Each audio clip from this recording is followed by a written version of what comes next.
have you. I want to talk tonight. Whatever you want to talk about, we have laid some groundwork for the show as we've been advertising it throughout the day. Final Pope with a question mark. World War III with a question mark. The rise of the Antichrist, once again a question mark. UFOs or demonic spirits. This is the year of the comets. What does that mean? Are these the days of Noah? So, Brother Marzulli, thank you for being with us, and I'm just so happy to be on the line with you tonight. How's things out on the West Coast? Steve, you sound excited, and it's good to hear your voice. Thanks for having me on. Things out on the West Coast a little chilly right now, but spring is right around the corner. I know that March, hopefully, we'll get some rain. The creek in the front of my property is still not flowing. This will make it the third year in a row where the creek has not flowed, and when that happens, that means we're not in drought, but it's not good. It's not good, and when we don't get the rain that we need come August, September, October, it gets pretty lean around here. Yeah, we've had our share of winter. We've been pretty normal here this year. Now, last year we was a little off, but you just got back. 15 days you were out in the field, Brother Marzulli. I mean, you've got to be full of some information here tonight. I threw some things out there at the beginning, but when you're looking at the geopolitical scene right now, and I know I sound excited. I am excited, man. This is a big night for me. I've been wanting to hear what's on your mind for so long, and I didn't get a chance to read your blog today, but I did post it on our Facebook page at our church. I know some people did read it. But when you're looking at the geopolitical landscape right now, all the things we have going on, I mean, my mind races at 1,000 miles a minute. I'm not talking about anxiety and fear, just the exhilaration of the times we're living in. What are you feeling right now? Where's your focus at as you look across the world at all these things that's going on? Well, it's a very complex mix. If we start here at home, we realize that the dollar is weak, enervated. That our fiscal landscape is very poor. You could call it a drought. $17 trillion in debt with no end in sight. We've got 500 guys up in Washington who believe, for the most part, that tax and spend is the way to go.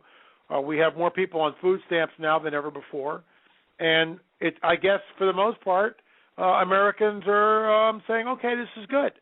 I like getting government handouts." Fascism is when government partners with industry. And a good example of this is when our government partners with, let's say, Solyndra and loans them almost $1 billion, about $750 million. It was like close to $700 million to a company that never produced one thing. They never took one panel to market.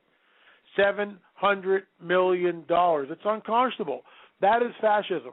When the government partners with industry, that's fascism. We're already here. And so some companies like Chrysler are no longer in existence. Thank you, United States government. We're just going to get rid of this. But we'll give Solyndra 700 or 650 million, whatever it was. It was about $750 million. We'll give Solyndra almost $1 billion, $750 million to produce energy from the sun, and of course they never take it to market. They can't make it work, and it's all belly up. Excuse me. Now that's just one little example.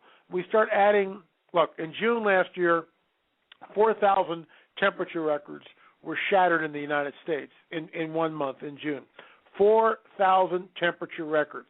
And this begs the question, when you start looking at all the things that are going on, the temperature records, the extreme hot, the extreme colds, Hurricane Sandy, the floods, the droughts, the severe weather, the fires that we get during the summer. Is it really business as usual, or is it something more? And in my opinion, when we look at it on a global level, I think that we're in the birth pangs that Jesus tells us, that warns us will precede his second coming, which are wars and rumors of wars, famines and pestilence, earthquakes in diverse places, troublesome times. Here's one of the most astounding dynamics of that prophecy. When Jesus is talking about earthquakes in diverse places, there's no way to track that 2,000 years ago.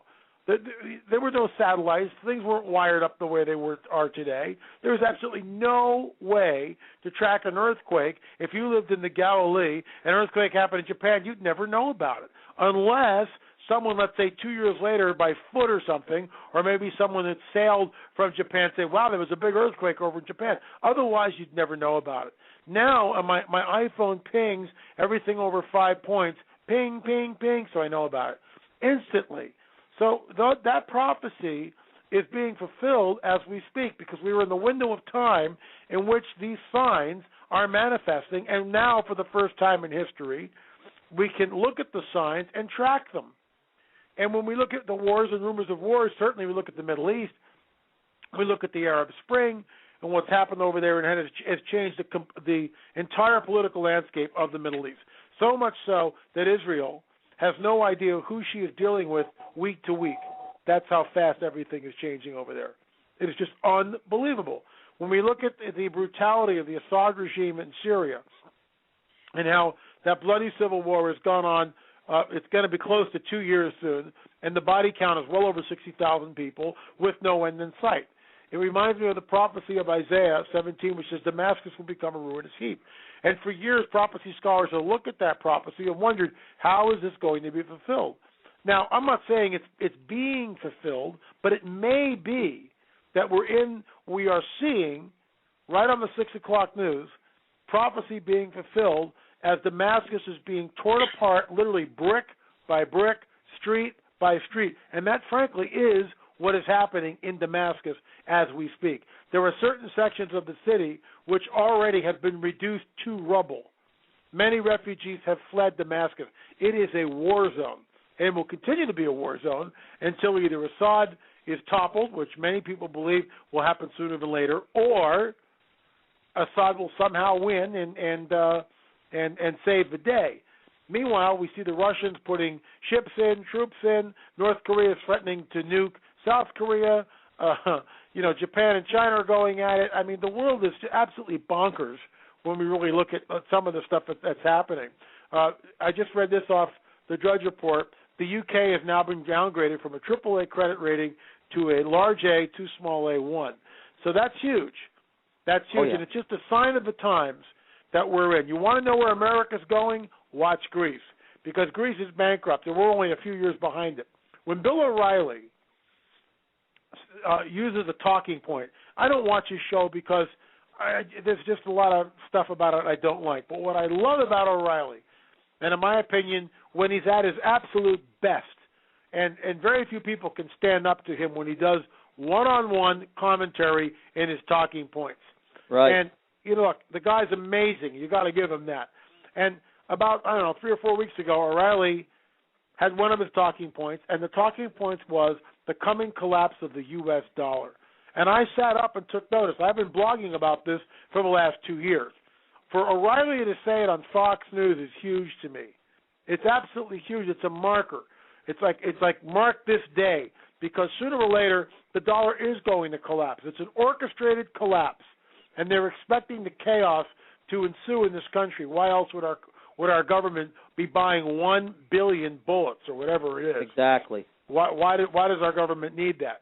And so the country is greatly divided. America is greatly divided. We are bankrupt. China owns us, basically. And we have a president that really doesn't care. And, his big deal is the rich are going to pay a little more, and we'll trickle down and give handouts to everybody. 53 million people on food stamps, it's unconscionable. And the moral decay in this country is rampant. It's off the hook. When we see the gay and lesbian agenda being forced down the schools, the public schools, as somehow a viable alternative lifestyle, and every Christian on the planet knows that it isn't. We live in a country that has 53 million abortions, and we wonder why, we pray and our prayers aren't answered. There's a blood curse on the land, folks. Blood curse. The supernatural is manifesting in ways that I've never seen it before. And the blog this morning talked about that. And yet our churches refuse to deal with it. Get this.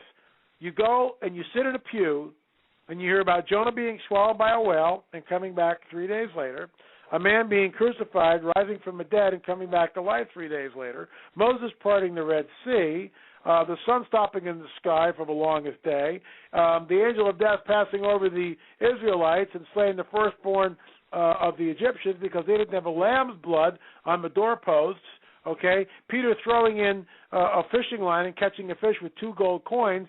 Now, that's the supernatural, folks. That's the supernatural. And we sit in our little buildings and hear these stories over and over and over again that tell us of the supernatural. And yet, and this just drives me bonkers, when the supernatural is brought up in the present day, in a present day context, people roll their eyes, shake their heads, and walk away. Many Christians won't even deal with it. And of course, what I'm talking about is definitely the UFO phenomena. There are more UFOs being seen now than ever before. There are flaps taking place in different parts of the world, specifically Mexico, South America, but other places. They are photographed, they are videoed, and yet the church will not deal with this. Folks, you know, what does 2 Thessalonians tells us? It says that there'll be lying signs and wonders, that Satan will come with all signs and lying wonders in the last days. Well, we're here. The stuff's already manifesting.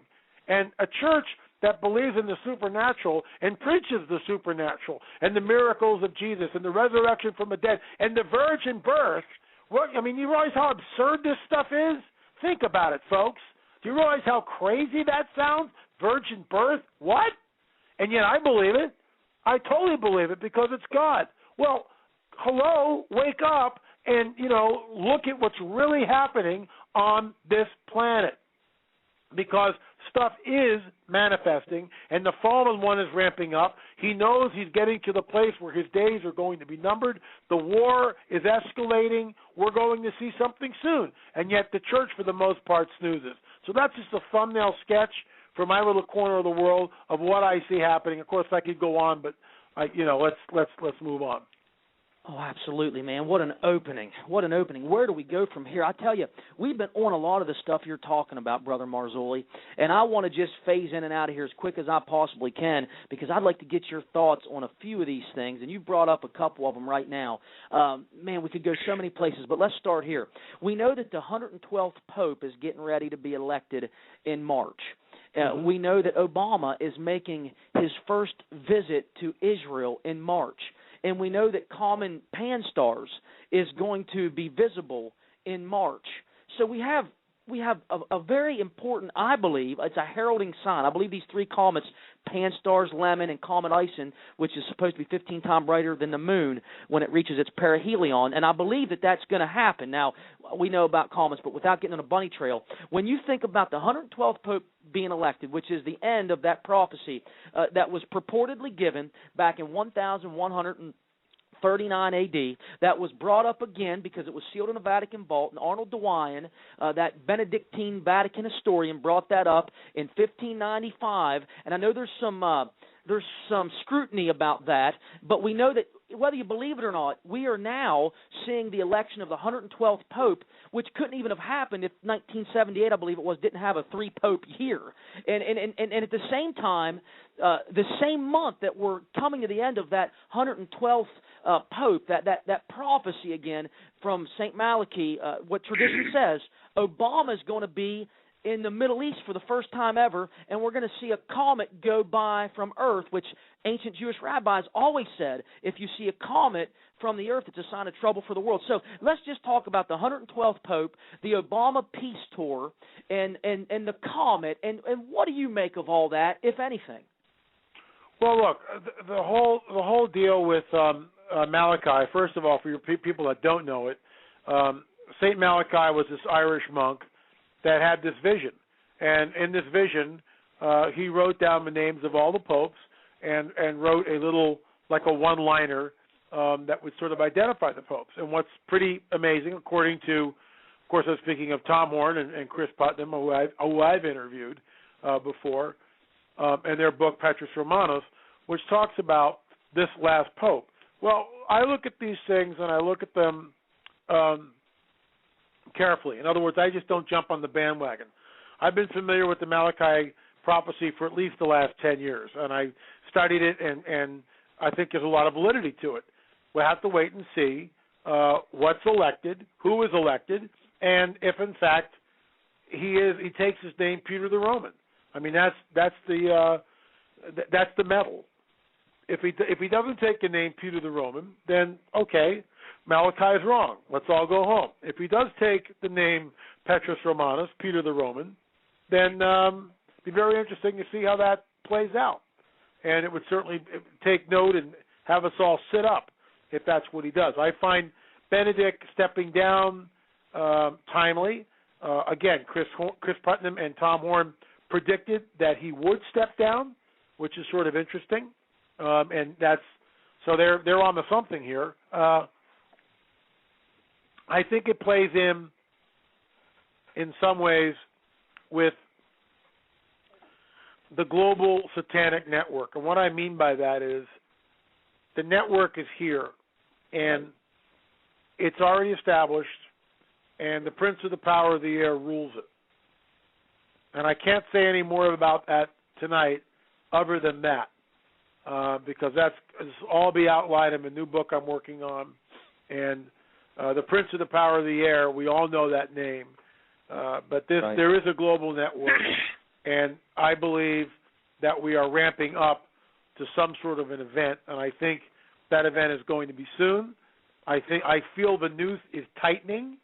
The signs are all here, and yet most Americans just go about like it's everything's fine, it's all going to turn around. The churches are, for the most part, completely ignorant of what is happening, and I just think we're in some very rocky times ahead, very much so. I believe that, too. It just seems so coincidental would be the worst word to use. But you've got a comet, you've got Obama going to the Middle East. Now, what significance do you make of President Obama at this point in time, after all the craziness of let's just say the last 4 months of 2012, which we could go longer than that, and then how this year has started with all the killings, all the violence, all the attack on the Second Amendment, all the chaos in America, all the strange storms, all the turmoil in the Middle East. Why is Obama making his first trip to the Middle East right now? And in your opinion, where does Prime Minister Benjamin Netanyahu play in this whole thing? And do you see a possibility for the Vatican to start moving down into Israel somehow? I mean, we've heard they've always wanted to be there. Could you just shed some light on some of those thoughts? I mean, why now? Why is Obama going over there now? And is that significant the same month that we're having the new pope being elected? Could we see an alignment here? Is there going to be a coming together? Could this pope hit the world like Obama hit America, like a celebrity kind of pope? Is he going to be a pope that tries to bring Islam and the Jews and the Christians together? I mean, what's your thoughts on how this could all play out? Well, you outlined some very interesting scenarios, Steve, and that certainly is very plausible. The new pope could be a superstar, like a rock star type guy, very charismatic, like a John Paul type figure. Only, John Paul was 20 years ago. This guy is now. So this guy would be like Obama, very media savvy. A lot of young people would flock to him. He would have a certain amount of charisma. We know from Scripture and prophecy that in the last days there'll be a one world government, one world religious system. And I believe that the religious system hinges on the Vatican basically adhering, or I should say embracing, what I would call the coming great deception, which of course is the arrival of E.T. That's going to be huge. They've already hinted about it. They've already talked about it. And I think that's the game changer. I think when E.T., well, let me put it this way, when the disclosure of the so-called extraterrestrial presence finally comes out of the bag, that's the game changer. That's the one where everybody kind of goes, oh my gosh, now what do we do? That's the paradigm shift in people's consciousness. The other side of the aisle, the New Agers, the people in the disclosure movement, are awaiting this. They're pushing for it. I start most of many of my talks when I'm on the road speaking to people. I show them a clip from 2004 with Stephen Bassett sitting down with Shepard Smith on Fox News. And that clip's about 5 minutes. And Bassett has a film that was released by the Mexican Air Force showing 11 UFOs. It's on radar. It's been confirmed. It's released by the Mexican Air Force. And the reason why I show that to people is this takes it out of the realm of fantasy, out of the realm of speculation, out of the realm of swamp gas and weather balloons. This is released by the Mexican Air Force. They know it's real. They know it's there. And the reason why they release it, because they're tired of playing the cat and mouse game that the United States government does. the United States refuses to ever give any credence to the phenomena. And yet, people say, well, L.A., where's disclosure? Well, disclosure's happening. Look at Fox News with Stephen Bassett. So they have him on. They show the footage. The American people, you'd think there'd be outrage. Oh, my gosh, what's going on? Not a blip. Not a blip. It's unbelievable. The people in this country are so asleep, it just amazes me. We woke up after 9/11, which is a 3-hour conversation if you want to get into, but we woke up a little bit after 9/11, and now we've gone back to sleep again.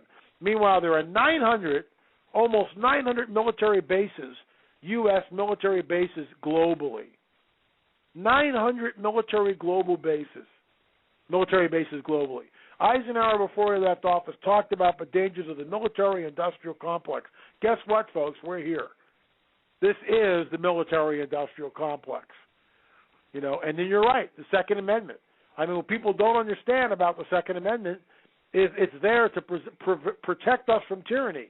Every single government, you can look at Nazi Germany, you can look at what happened in Spain, you can look at Russia, the Soviet Union, look at China.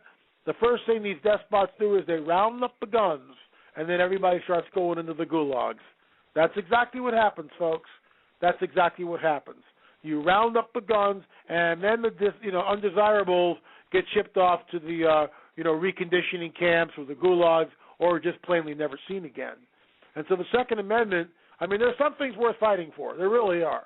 When Patrick Henry said, give me liberty or give me death, there are some things worth fighting for. And, frankly, if they really try to go with this thing, I think there'll be a civil war in this country. There's no way states like Texas, Colorado, Arizona are going to go down with this. California, it's just the land of Dianne Feinstein next, and that's where I live. So I may have to relocate, and frankly, I'm already, putting out fillers to do that. We live in very tenuous, tumultuous, unprecedented times. It's a very, very complex scene that we're seeing, extremely complex, and the signs are here. Right now, there's all this stuff with the solar flares from the sun, which one of those things. Are you aware that, I think it's in the latter part of the 19th century, there was a solar flare, maybe the early part of the 20th, that knocked out the grid for a period of time. And what people don't understand about this is that, the sun's not going away and solar flares continue. Well, what if we get a solar flare that knocks out the grid? Now what? And guys like Newt Gingrich and other pundits have talked about how fragile our infrastructure is in this country in regard to our electric grid, that if something, God forbid, should happen like an EMP, electromagnetic pulse bomb, or a pulse weapon used, or a solar flare, this would knock out our grid in the United States. And guess what? It doesn't come back on in 24 hours. And that's what people don't get. The cars don't work. The radios don't work. The TV doesn't work. The Internet's down. Cell phones don't work. Nothing works. The refrigerator doesn't work. Nothing works. So the first thing is, how do you feed yourself? How do you stay warm? All of a sudden, everyone simultaneously in that area is literally back in pre-industrial revolutionary times. And, of course, no one is equipped to deal with that. Or let me put it this way, very few people are equipped to deal with it. Perfect example, look at Hurricane Sandy. Look at Hurricane Sandy. Hurricane Sandy comes in, people are wiped out, there's no power. Oh, my God, what do we do? And everybody's going, where's the Red Cross? The Red Cross shows up with oatmeal cookies and hot chocolate. That's what you want? That's what you want? The country was founded on men and women who were self-reliant. And most of that is gone today. That spirit, it still remains, but for the most part it's gone. And especially within the youth have no clue how to become self-reliant because they've grown up with computers and cell phones, and this is what they think, well, this is how the world has always been. All I need to do is Google it. Well, what happens if you can't Google it anymore? And you actually have got to do the homework and get a book. Now, look, I've got a library, and I'm a voracious reader. But I love Google, and I love Amazon. Don't get me wrong. I love technology. I use it all day long. But my point is, what happens if the grid goes down? Now what? How will people survive? Do people know how to plant gardens, how to hunt, how to chop firewood, how to make a fire? All these things are going to become essential if, in fact, something that, and I hope it doesn't happen, but something like this happens. And frankly, it could. I mean, it's definitely a possibility. Who would have imagined, let's say, Snowmageddon in Massachusetts? Now, my brother lives on Cape Cod. They had a foot of snow. They were down without power for 4 days. But my brother's smart, and you know what? He had a generator. And that generator, it's a Honda generator, very quiet. They kept the refrigerator going, and he had his cell phone and his laptop charged. Think about it, And they had plenty of firewood and stuff, so the house got warm. The whole deal. I mean, he survived through it because he was prepared for an emergency, But how many people aren't prepared for an emergency? Many, many, many, many people are not. And so my advice, since we're on this subject, is that people need 4 to 6 months worth of food and water, and I really mean that. 4 to 6 months worth of food and water, and they need to have different ways of cooking it, whether that's wood or propane or whatever. But people need to start thinking about that kind of stuff. And they need to start planting a garden. And if you live in a city, you can still plant a garden. Or maybe you should try to get a bug-out place out of the city.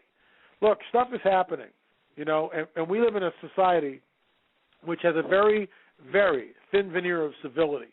And what I mean by that is look at Katrina. And look at the anarchy in the streets of Katrina. Heck, look at the anarchy in Las Vegas just last night. Look at the anarchy that's there. This thin veneer of civility we see really isn't there at all. It's an illusion. And the moment the threat of law, right, which is the police enforcing the law, is removed, then the criminal element rises to the surface, and we see what happened in Katrina, or what happens in Las Vegas, or what happens pretty much anywhere else. And this is what we're up against. And it's coming to a neighborhood near you. It's already here. Lawlessness in this country is already here. I mean, it is. Just look at the reaction of people after football games or baseball games. Even on the high school level, how violence is everywhere. You're watching a game and people start slugging each other, right? How people are pushed in front of moving trains on platforms in New York City. The random gang violence, the flash mobs. Now, which 50 years ago, a flash mob, what the heck is that? Roving gangs, right? Who just pounce on an unexpected bystander and beat that person to a pulp and then laugh about it. Lawlessness is here, folks. Lawlessness is here. And why? Because we've taken God out of the schools, out of the dialogue, and we've got the ACLU who makes certain that, you've got one nation under God, or you have a cross on your city seal. They will litigate and force you to remove it. That's the country that we're living in now. That's the country that we're living in now. And you know what? It's only going to get worse. TSA pat-downs? What about TSA at the border checks from state to state, or at the bus stations, or at the rail stations? That happens, I'm out of the country. I'm serious. That's my line of demarcation. We start moving into that kind of nonsense, I'm out of here. I don't want to live in a society like that. Absolutely, Brother Marzulli, and you touched on a lot of things right there. I want to just back up for a little bit. Let's say we have someone listening who's hearing you say UFO, hearing you say ET. Last night at church we were talking about demonology and deliverance. It is a course we're teaching right now on Thursday nights from many years ago. I'm talking maybe 25, 30 years ago, I don't know, give or take. And Dr. Lester Summerall, who is now in his eternal reward with the Lord, he taught this at Indiana Bible Institute. And as I was writing out the audio cassette on notebook paper, I was writing it verbatim as much as I could to teach to the church, and I hand them out the syllabus copied on the photo machine. Yesterday's lesson absolutely blew me away in light of everything I've heard yourself, Tom Horn, Chris Putnam, Steve Quayle, and many others you could say talk about when they was talking about the alien agenda. Okay, now don't shut us off, folks.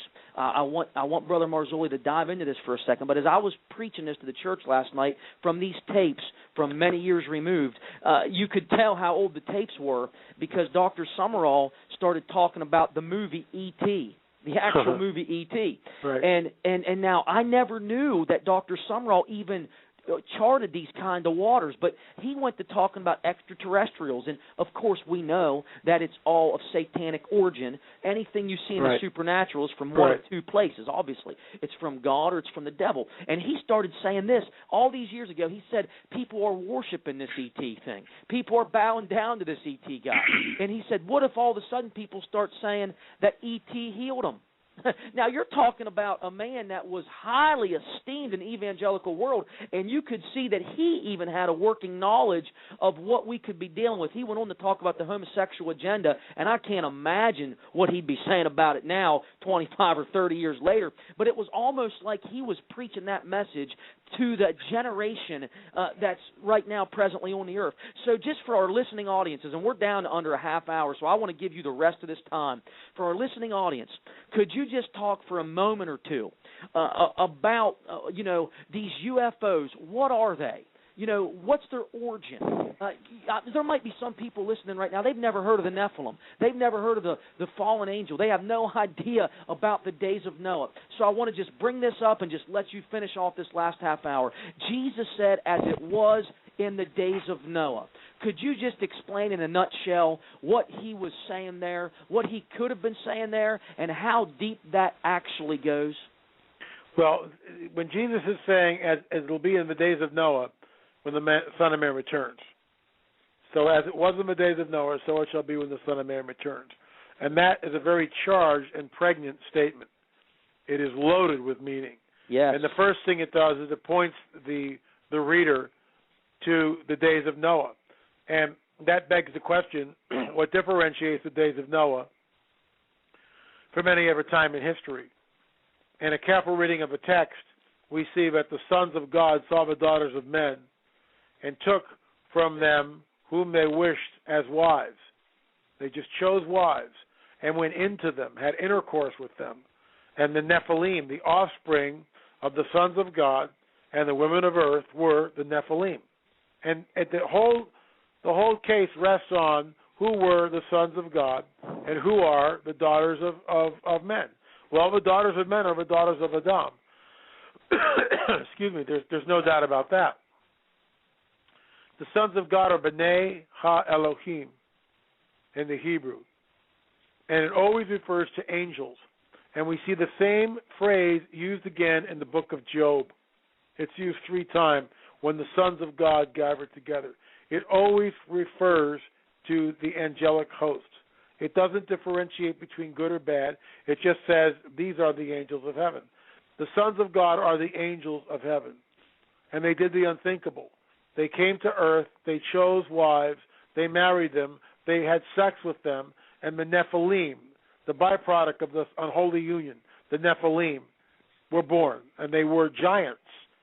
And they became cannibalistic. And this is the reason for the flood.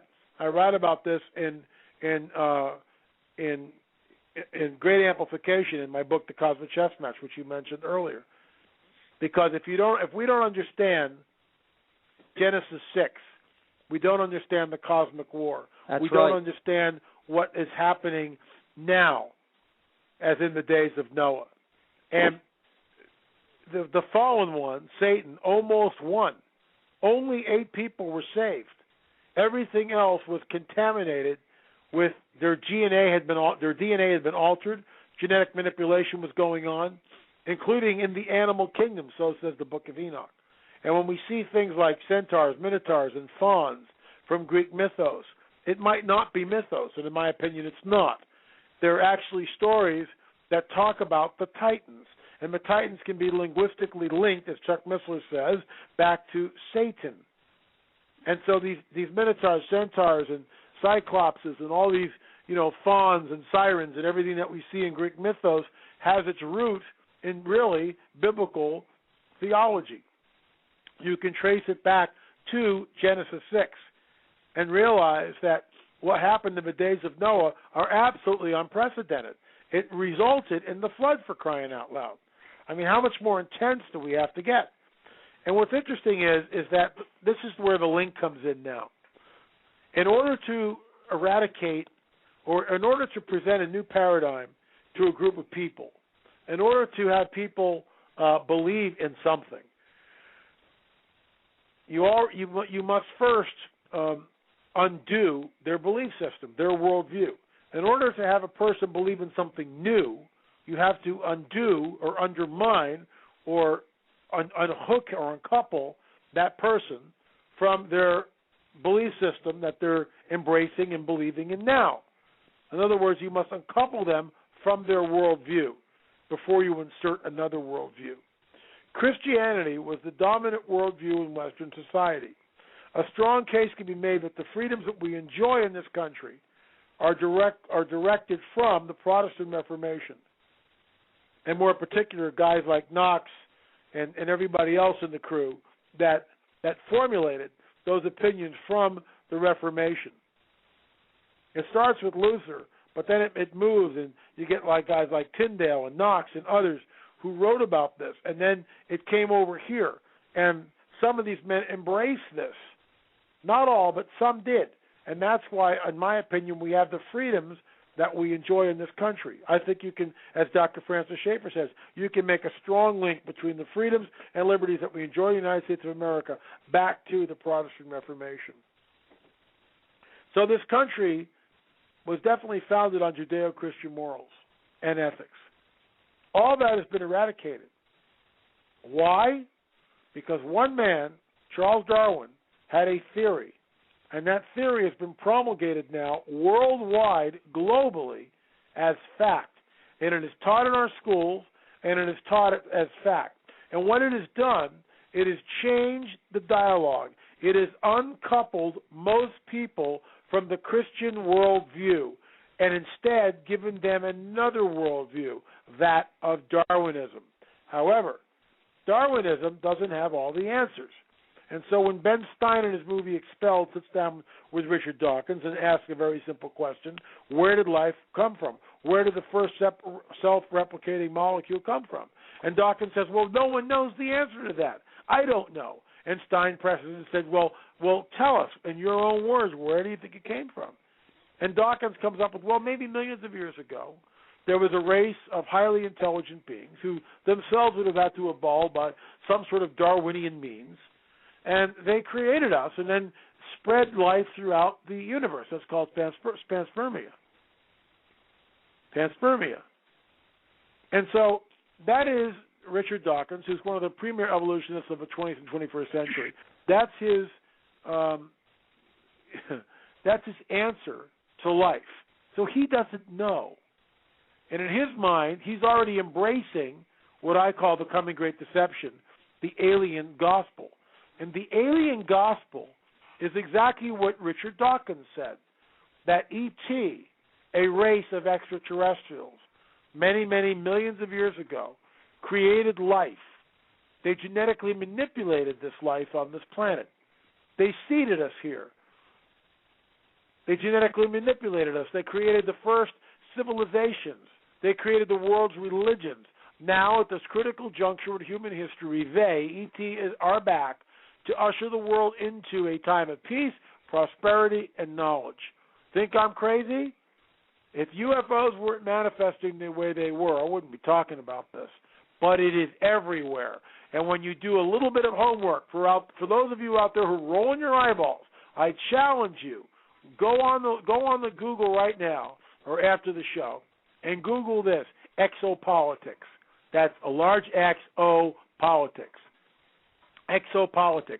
And read what the other side of the aisle is talking about. They're waiting for disclosure. They believe that when ET comes, they will give us free energy. They will probably have a chip that will be implanted that will extend our lifespan 500 years. I'm not making this stuff up. That's what the other side of the aisle is saying. Right. They're not afraid to look at the phenomena and try to come to an understanding. They're waiting. They're ready to embrace this. They think it's a good thing. I think it's a horrific thing. I think it's the stuff that biblical prophecy talks about. I think it's the coming of the fallen ones with all signs and lying wonders. See, that's what people don't get. They think that Satan's just going to come and go, hi, I'm Satan, run for your life. No. It's all signs and lying wonders. Jesus says, let no man deceive you. Right? Why does he say that? Why does Jesus say that even the elect would be deceived if that were possible? Why does Jesus say men fainting from fear from what is coming on the earth? Why does he say that? Coming on the earth. Why does Jesus warn us, unless those days were shortened, no flesh would survive? And then Paul says, Satan comes with all signs and lying wonders. It's all there in our Scripture. And the Scriptures I just quoted, you can't tell me I'm making them up, because I'm not. Why would Jesus say that even the elect would be deceived if that were possible? Right. Think about it. They're the very, very sobering words, and of course the most sobering, unless those days were shortened, no flesh would survive. What is coming is unprecedented. What is manifesting, what is already here, is the ET scenario. There were two clips on my blog site, lamarzulli.wordpress.com, which I talked about UFOs this week. It was on the blog. You can go there after the show, link to them, watch the footage for yourself. You tell me what we're looking at. You generically, people who are listening, do your homework before you criticize, before you give people the eyeball roll, before you turn the dial. Do some homework, because this is a game changer. 2 Thessalonians says that the man of sin, the son of perdition, the Antichrist, will not be revealed until the great falling away happens, until the falling away happens. The word in the Greek is apostasia. It means apostasy. It can also mean departure, but that departure is not harpazo, like the rapture. That departure means, in context of the Scripture, it is like a falling away from the faith. It is an apostasy from the faith. That's what the Scripture means. Right. And so that begs the question, what event is going to happen on this planet that would cause almost 1.7 billion, because that's how many Christians there are, 1.7 billion Christians to somehow lose their faith, to deliberately walk away from it? Let no man deceive you. Even the elect would be deceived. That event, my friends, is the coming of the so-called extraterrestrial. That's the game changer. And you're hearing it here first. So if you're listening to this tape 2 years from now in 2015, and it's already happened, you know that in 2013, in February, on the 22nd day, we were talking about this stuff, our priority before the event, to warn people just like you who may be listening to a tape. That's exactly right, Brother Marzulli. And, when you talk about the ETs and the extraterrestrials, I actually heard Dr. Summerall bring the same terminology up, and he actually said, what would people say if ET started healing people? And you know what? Go. As far-fetched, and that's 25, 30 years ago, give or take, as far-fetched as people might have thought that was when he said it, that's exactly what we're looking at right now coming upon the earth. Absolutely. These that's where entities, it's going, Steve. Yeah, these entities that are getting ready to come back on the earth, I believe it to be just like Jesus said, as it was in the days of Noah.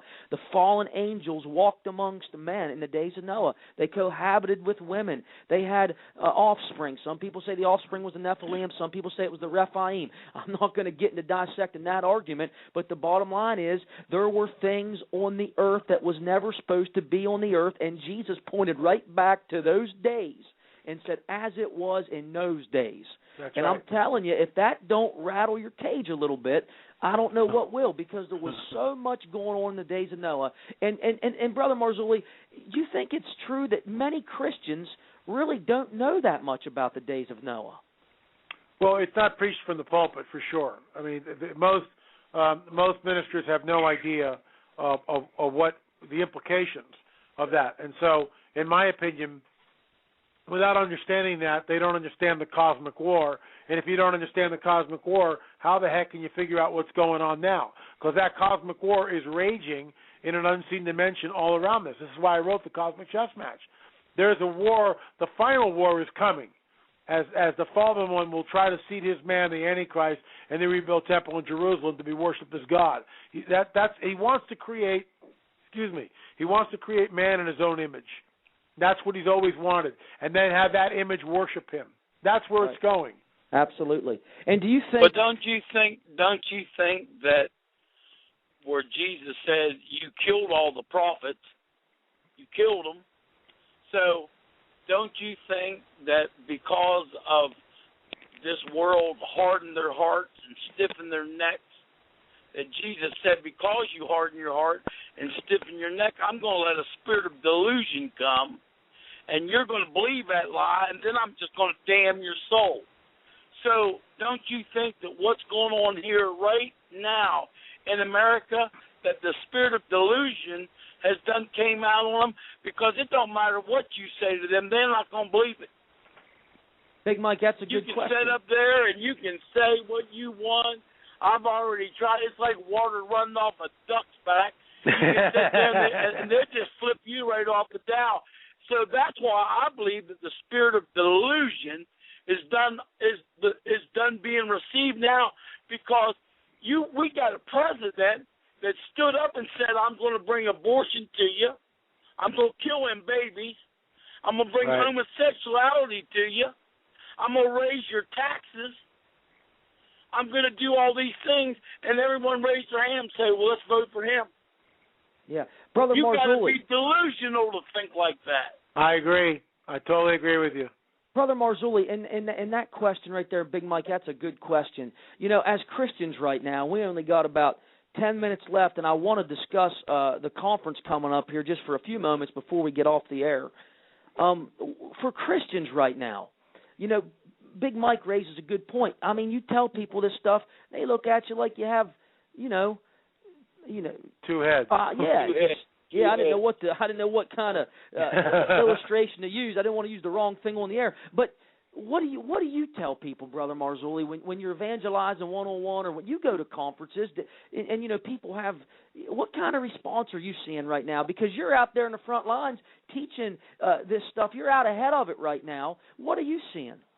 Well, I do see a remnant waking up. I really do. There is a remnant that are awakening, that are you know, looking at what's going on. I get emails all day long from people that discovered the blog or saw some video or bought one of the Watchers thing, or somebody gave them a book. And there is a remnant of people who are awakening and realizing that, wow, we're not in Kansas anymore. Something's going on. I'm not being told what's happening in the church. And so these people are, you know, looking for alternative, basically alternative teaching to try to make some sense on what's going on. And, you know, it's funny. It's like I'm all over the Internet, and people see that, and Tom Horn is, and Doug Hamp, and, you know, Bill Salas, and other colleagues, Gary Stearman. And, you know, people start looking at this, and they realize that, oh, my gosh, these guys have the answers I'm not getting in church.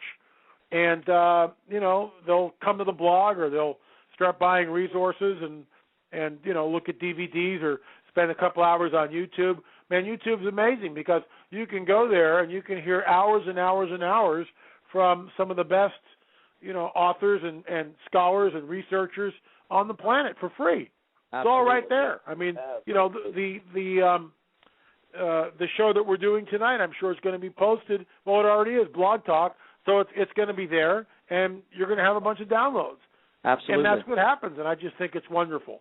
So there is a remnant that's waking up, but then you've got the majority of the church that is not waking up, that refuses to deal with it, that doesn't want to hear about it. I have a very close friend that doesn't want me to talk anything about this. So I don't know how the heck we're going to have a relationship at this point. Very difficult, because how can I stop being me? Right. You get what I'm saying? Right. How can I stop being me when this is all I do 24/7? Watch, look, warn, write, research. And the research that we uncovered was just startling. Just startling. I can't say any more about it, but hopefully by April the new book will be out. The Watcher 6 DVD will be out, and we'll start blasting it from the rooftops as soon as the book is out, so people can understand. This will be a very large book. Very good, man. You do very good. You just keep up the work, because what you're saying is absolute truth, and don't matter whether they want to hear it or they don't want to hear it. They're not going to be able to point their finger at you someday and say, well, you should have told us. I mean, you know, I say keep doing what you're doing. Keep plowing the old gospel plow, whether they like it or not. I just keep doing it if I was you. That's all you can do.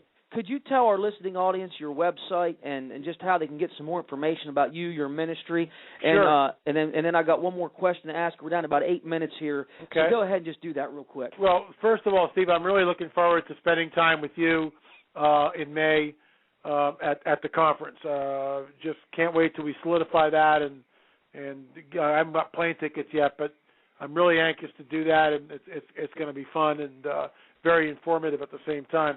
My website is Marzulli, LAMarzulli.net, M-A-R-Z as in zebra, U-L-L-I, LAMarzulli.net. There's links to the blog from there and other stuff. So I blog, like you were saying, Steve, 6 days a week. Sunday to Sunday, go to Meat and Bun, a little sermonette that happens.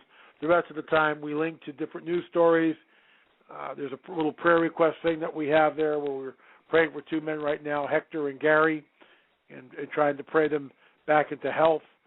There's also my speaking engagements, which are listed, and more get added as time goes on. So that's the place to go, and you can avail yourself of DVDs and books and other resources that we have, and start diving in and educate yourself and educate your loved ones.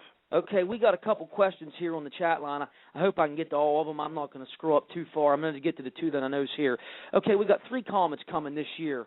We've got Comet Pan-STARRS, Comet Lemon, Comet Ison. These are very strategic, I believe, events. I believe they're heralding signs that the Great Tribulation could be starting. I believe that Comet Ison is the heralding sign for the Great Tribulation. Could I be wrong about that? Absolutely. That's my opinion on it. We got a question here on the chat line from Brother Tim, and this is for Brother Marzulli. Could the comet or comets turn out to be some kind of UFO deception? Again, let me just say that when we're saying UFO, we're talking about satanic entities. We're talking about things from the evil supernatural world, or another manifestation could be things from the kingdom of light in the Lord's the Lord's That's side right. of the kingdom. That's right. So when I say UFO, don't go somewhere that I'm not talking about Marvin the Martian. I'm not talking about Kazoo. I'm talking about either from the devil's kingdom or the kingdom of God. Okay. So this question here: could the comet or comets turn out to be some kind of UFO deception, so they can usher in some kind of one world agenda?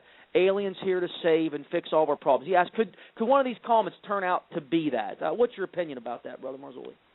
Well, absolutely. I mean, this is what we do. We see what's coming in and we watch. Right. That's all you can do is watch and wait, watch and be ready. Understand that what's coming is just like Jesus said: wars, rumors of wars, famines, pestilence, signs in the heavens and earth. These comets are certainly signs in the heavens and earth. So we're told to watch these things. Get prepared, and it'll become self-evident as to where we are as these things begin to manifest. Okay, question number 2. Ask L.A. if he knows anything about the letters being sent to our troops that their gun rights back home have been revoked. I heard something about that on Mr. Jones' show this morning. Have you heard anything about that, Brother Marzulli? I have not vetted it, but I did hear it, like you. I did hear about it, but I have not been able to vet that. So, until I can vet it, I can't say too much about it. Okay, that question actually came down from Alaska, so we're out all over the continent here today. And Brother Marzulli, we're down to 4 minutes left, and I thank you so much for giving us an hour of your time. So looking forward to the conference, May the 3rd, 4th, and 5th. Hopefully we get them plane tickets and get all that tucked away and get all the auxiliary things done within the week. I want to ask you, in the last 4 minutes, what are you keeping your eye the closest on right now? And just one or two little nuggets, and you may be wrong. I mean, any of us could be, but what do you expect to see over the next 1, 2, 3 months going into deeper into the year 2013? Well, I would say, we need to keep our eyes on the Middle East for sure. Everything, in my opinion, hinges around the nation of Israel. It's called the time of Jacob's trouble, not Bob, Fred, or Ernie's. And Israel has been regathered from the 4 corners of the earth. They've been reestablished in their ancient homeland. And isn't it funny how Jerusalem has become a cup of trembling to all the nations, just like Jesus warned us. And go back 150 years, that didn't exist. Now Jerusalem is a cup of trembling to all the nations of the earth. And so we're here. We're in this window of time which is unprecedented, unlike any other time, and it's called the time of Jacob's trouble. Keep your eye on Israel. Know the prophecies of Ezekiel 37, Psalm 83, Isaiah 17. Read Matthew 24, read Mark 13, Luke 21. Know those passages. Know those passages, because we're here. Absolutely. We are here. Brother Marzulli, I want to say thanks again. And we're going to now take a bottom of the hour break. We're going to let Brother Marzulli go about his evening here. He's on the